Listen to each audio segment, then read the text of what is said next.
మొన్న కుమార్తెను చంపారన్నప్పుడు ఎంతో భయంకరమైన క్రూరత్వం. అది ఎంత క్రూరం అంటే నోటితో చెప్పలేనంత క్రూరత్వం. ఆమెను చంపివేశారు. ఇది రాక్షసత్వం కదూ.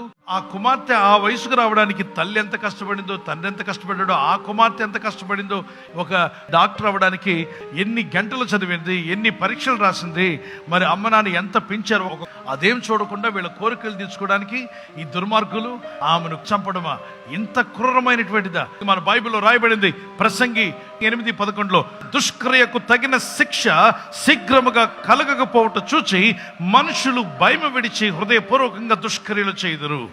ఇటువంటి జరగకుండా ఆగాలంటే దుష్క్రియకు తగిన శిక్ష రావాలి, శీఘ్రమే శిక్షలు రావాలి. ఘోరమైన వ్యాధి గలది మానవ హృదయం. కామ క్రోధ మదమత్సరాలు వచ్చేవంత గుండెల్లో నుండే. ఇలాంటివి జరగకుండా మనుషులే మారిపోవాలి, మంచి బతుకులు బతకాలంటే గుండెల్లోకి ఎవరు అడుగు పెట్టాలి? పాడైపోయిన హృదయాన్ని బాగు చేసే యేసునాథుడు గుండెల్లోకి రావాలి.